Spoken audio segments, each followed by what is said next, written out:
Hello and welcome to another weekly update of the margin account. This past week was another bearish week, and the portfolio is down 6.12% in terms of total return. However, we did receive the remaining income from ETFs that pay semi monthly, and since the markets were down, I bought more units of HHIS and QDay. Here are more details regarding my purchase.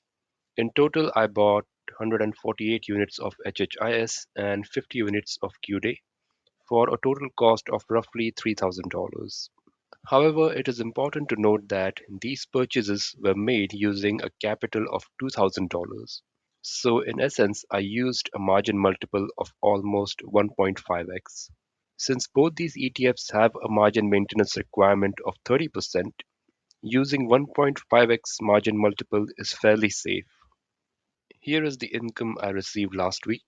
In total, I received $88.18, which brings us to a total amount of $385.90 received in the month of July.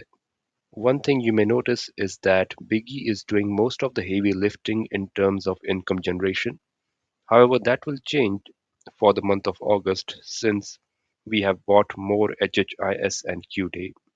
We will take a look at the expected August income shortly. But first, let us take a look at where the portfolio stands as of July 24th. This is the position as of end of day on Friday, July 24th.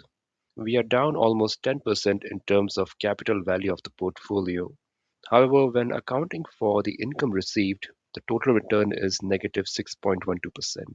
One good thing you might notice is that the downside remaining, which is the percentage by which the portfolio needs to drop in order to trigger a margin call, is still over 50%. If we look at earlier weeks, on July 17th, it was 52.5%, and on July 10th, it was almost 54%.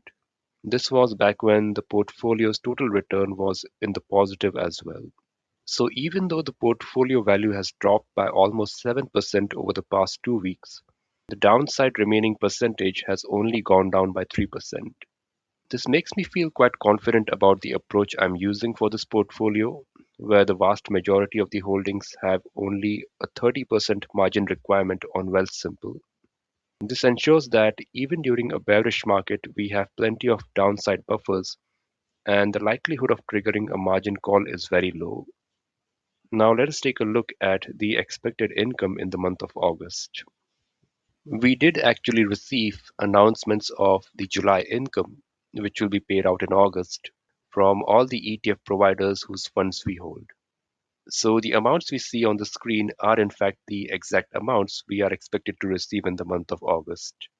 We will be receiving $445.83, which is $60 more than what we got in the month of July. This includes the additional income from the recent purchase of HHIS and QDay. However, despite these purchases, Biggie is still the biggest income generator, but the other ETFs are catching up. Even though the markets were quite bearish, there were no major cuts across the majority of the ETFs we hold. The only ETF to experience a significant cut was AEME, where we received $17.40 in the month of July, but in August we will be receiving $14.50, which represents a reduction of almost 17%. Personally, I do not mind this because a bearish market does provide the opportunity to buy these holdings at a cheaper price. More importantly, moving forward, I'm going to focus on the 5 ETFs I highlighted in my previous weekly update, those being HHIS, Biggie, CDay, QDay, and SDay. The likelihood of these ETFs cutting their income payouts by a significant margin is quite low. With that, we come to the end of this video. Thanks for watching. I will see you all in the next one.